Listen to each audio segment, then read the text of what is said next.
여러분 안녕하십니까? 요즘 석유화학 산업이라고 하면 어떤 이미지가 떠오르십니까?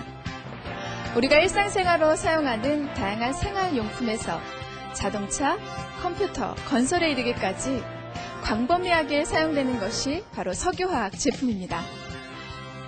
산업의 쌀이라고 일컬어지면서 인류의 발전과 함께해온 석유화학 산업. 오늘은 호남 석유화학의 정범식 사장을 모시고 지속가능한 성장 전략에 대해서 뜻깊은 이야기를 나눠보도록 하겠습니다. 여러분, 정범식 사장을 힘찬 박수로 환영해 주십시오.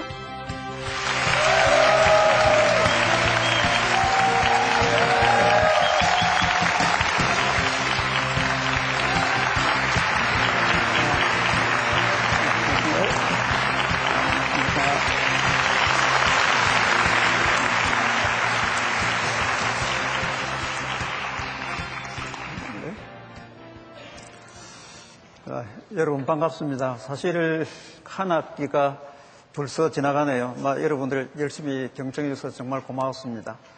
사실 호남 석유를 중심으로 해서 여러분들을 쭉 여러 번에 나눠서 이야기를 했습니다만, 호남 석유 자체가 설립 배경에서부터 그 다음에 성장 과정, 앞으로 안고 있는 과제 자체가 다른 한 측면을 보시면 한국의 기간 산업이 가야 될 안고 있는 현안이기도 하기 때문에 그렇게 유치해서 호남 석유를 유치해서 한국 산업 전체를 여러분들이 이해하시면 되지 않을까, 그런 관점에서 말씀드렸다 되라고 생각합니다. 특히 호남 석유는 처음에는 정부 출자 기업으로 시작을 해가지고 나중에는 롯데가 인수를 했습니다. 그러다가 80년 초년도는 매출이 1,000억이었거든요. 근데 금년에 아마 호남 석유에 관련된 회사들은 8조를 넘길 겁니다. 이게 어떤 보면 한국 산업의 발달사에 거의 그대로 계열같이 한다, 이래 보시면 되고, 그런 점에서 한국 산업을 이해하는데 여러분들이 조금 도움이 됐으면 좋겠다 하는 생각을 갖고 있었습니다.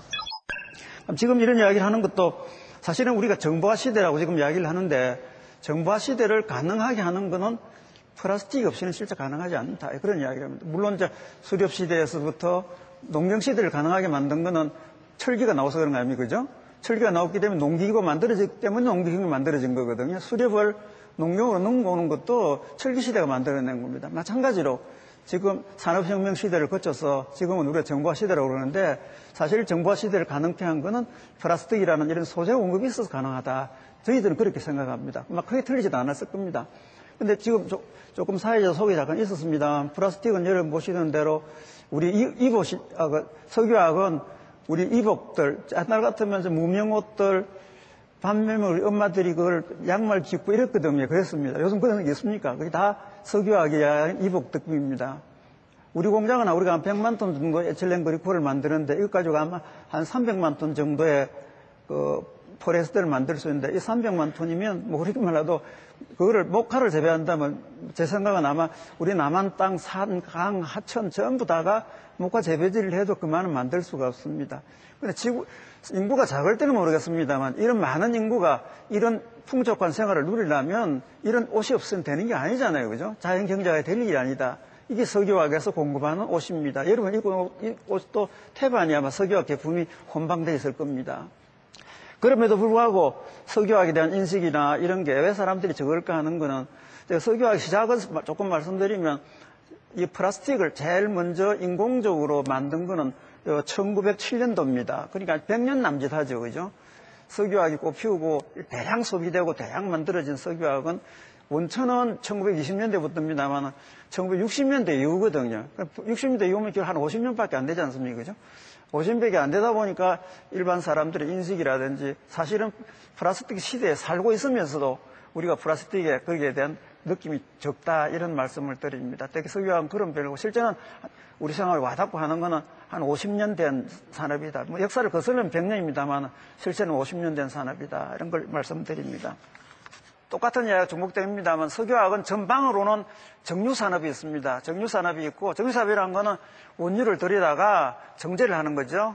상압 정유를 하게 됩니다. 그럼 대구의 수소에서부터 LPG, 납사, 등유, 경유산 이런 비등점에 따라서 쫙 분류를 하는 거죠. 그다음에 이 중에 납사라는 거 일부를 중심으로 해서 일부는 가솔린이 되고 일부를 받아다가 이제 석유화학에서 이거를 아주 고온에서 열분해를 하게 됩니다. 그럼 에틸렌 프로필렌이라는 석유화학 제품이 만들어집니다. 그 다음에 요거를 조금 더 한번 강공해서 EDC, VCM, SM 쌓는 또 석유화학 중간 원료가 되기도 하고, 이 두 가지를 섞어서 석유화학 제품으로 나타나는 것은 합성수지, 폴리에틸렌, 폴리프로필렌, 폴리스타이렌, ABS, PVC라는 5대 범용 수지가 있는 반면에 합성고무, SBR, BR, SBR, 합성섬유, 아크로니트릴, 에틸렌 그리콜, 카프락탐, 디페 이런 섬유 제품 종류입니다. 그 다음에 뭐 아세톤 이런 석유화학 제품이 워낙 종류가 이렇게 많습니다. 그러다 보니까 일반인들이 알아듣기가 조금 철을 그러면 하나밖에만, 철도 사실은 종류가 적은 건 아닌데 그럼에도 불구하고 하나로 통칭이 되는데 반면에 석유화학은 하나로 통칭이 되지 못하다 보니까 일반이 적기는 어려운 부분이 있다. 그러면 폴리에틸렌이나 폴리프로필렌을 가져다가 플라스틱을 가공하게 됩니다. 그러면 전기 전자산업의 부품이 되기도 하고, 건축의 뭐 파이프 바닥재가 되기도 하고, 자동차 산업의 각종 부품, 범퍼, 뭐 피혁 이런 게 되기도 하고, 컴퓨터의 뭐 판이라든지 뭐 케이스라든지 그죠. 농업 수단을 넘어가면 농업용 필름이라든지 음망 이런 게 되기도 하고, 뭐 다 이런 보시면 됩니다. 고무가 되면 다이아가 되기도 하고, 섬유가 돼서 저 말씀드린 대로 이류 산업이 되는 거고, 그 다음에 정밀하고 넘어가면 페인트, 용제, 갑송, 표백제, 뭐 유연제, 화장품 첨가제, 식품 첨가제, 살충제, 뭐 이런 식으로 우리 생활하고 전부 연관이 되다 보니까 이 석유화학은 눈에 안 보이게 우리 생활에 완전히 침투해 있다. 그런 말씀을 드립니다. 우리가 지난번에 햇볕에서 무슨 홍보자 하나로 봤는데, 여러분이 한 사람 표본을 불러 세워서 안경에서부터 구두까지, 그 다음 가방이라든지 이런 다 조사를 해보면 한 70%가 석유화학 제품을 몸에 지니고 있는 걸 분석이 됩니다. 에버리지 따지면요.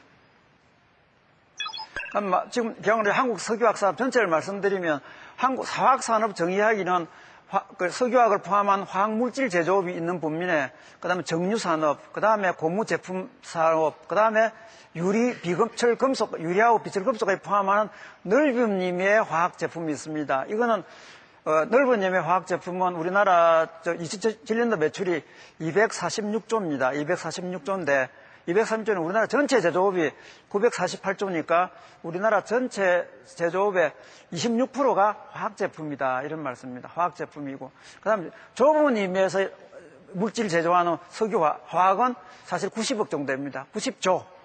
90조쯤 되는데 90조 중에 석유화학이 51조다. 그러니까 좁은 의미의 물질 제조, 화학물질 제조의 55% 정도가 석유화학이다. 그래서 일단 화학을 이야기할 때는 석유화학을 가지고 설명하면 나머지 산업 분야가 다 설명이 된다. 이런 말씀을 드리는 겁니다. 한 51조, 아까 말씀 51조 정도가 한국의 석유화학, 51조가